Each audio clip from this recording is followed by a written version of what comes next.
नागदा से शिवराज सरकार कैबिनेट मंत्री सुल्तान सिंह शेखावत ने श्रम मंत्रालय को लिखा पत्र। न्यूनतम पेंशन 1000 से बढ़ाकर 10,000 करने की मांग की। शिवराज सरकार में दर्जा प्राप्त कर्मकार मंडल अध्यक्ष सुल्तान सिंह शेखावत ने श्रम एवं रोजगार मंत्रालय के मंत्री भूपेंद्र यादव को पत्र लिखकर मांग की है कि कर्मचारी भविष्य निधि के अंतर्गत मिल रही पेंशन को न्यूनतम पेंशन 10,000 किया जाए। शेखावत ने यह भी बताया कि कर्मचारी भविष्य निधि के अंतर्गत 1995 में न्यूनतम 1000 पेंशन प्राप्त कर रहे हैं। 5 वर्ष में पेंशन डिवाइसेस बढ़ोतरी किए जाने का आग्रह सभी श्रम संगठनों ने केंद्रीय ईपीएफ ट्रस्टियों में समय समय पर मांग की गई है कि वर्तमान में 1000 रुपये न्यूनतम पेंशन है, जबकि सामाजिक न्याय विभाग द्वारा दी जाने वाली वृद्धा पेंशन भी कई राज्यों में 1000 से अधिक मिल रही है। देश में बंद होने वाले कारखानों में काम करने वाले श्रमिकों ने 58 वर्ष होने वाले कारखानों में काम करने वाले श्रमिकों ने 58 वर्ष की उम्र में पूर्व पेंशन स्कीम का लाभ लिया है। उन्हें न्यूनतम पेंशन 600 से अधिक नहीं मिल पा रही है।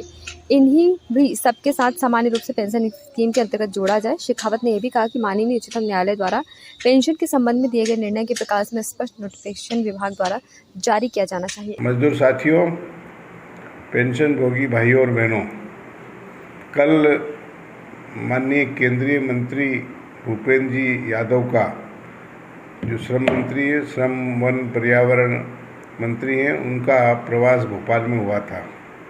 भोपाल में प्रवास होने के दौरान एक ईएसआई की बैठक भी संपन्न हुई यहाँ पर। उस ईएसआईसी की बैठक में माननीय मंत्री जी, केंद्रीय मंत्री जी, मुख्यमंत्री जी और डीजी जो ईएसआईसी के हैं, इनकी संबंध में बैठक हुई।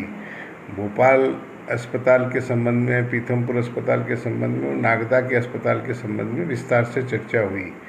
इसमें नागदा के अस्पताल के संबंध में ये चर्चा हुई कि नागदा के अस्पताल को अपग्रेड करना और सेंट्रल द्वारा उसको चलाया जाना, इसकी प्रक्रिया जल्दी प्रारंभ की जाए। ज्ञात रहे कि इस संबंध में लंबे समय से मांग चल रही है।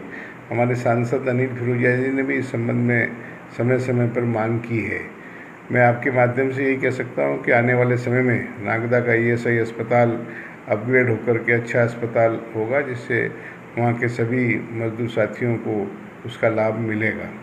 इसी प्रकार पेंशन के संबंध में माननीय मंत्री जी से हमारी चर्चा हुई और माननीय मंत्री जी से हमने 2 प्रकार के आग्रह किए। एक तो ये कि भाई सुप्रीम कोर्ट के जजमेंट के बाद जो असमंजस की स्थिति फैली हुई है विभाग में और आम पेंशन भोगियों में, 2014 के पहले ऑप्शन और 2014 के बाद का ऑप्शन, इस संबंध में स्पष्ट दिशा निर्देश विभाग द्वारा जारी किए जाए ताकि पेंशन भोगी उसकी अगली कार्रवाई कर सके। तो न्यूनतम पेंशन है, 2014 में 1000 रुपये न्यूनतम पेंशन की गई थी। पेंशन को रिवाइज करना था, लंबा समय बीत गया।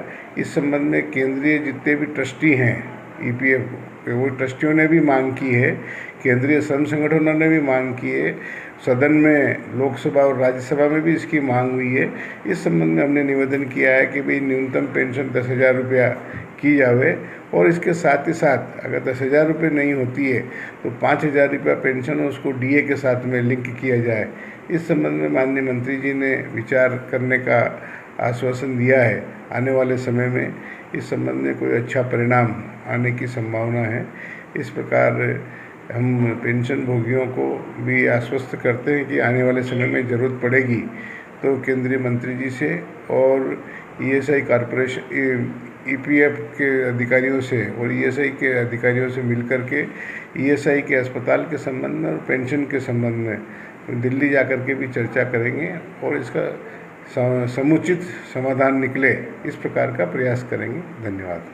खबर भारतवर्ष के लिए नागदा उज्जैन से संजय शर्मा की रिपोर्ट। अपने शहर, अपने प्रदेश की ताज़ा खबरों के लिए लाइक करें, शेयर करें, सब्सक्राइब करें और हाँ, बेल आइकन दबाना ना भूलें, क्योंकि खबर हमारी, फैसला जनतंत्र का।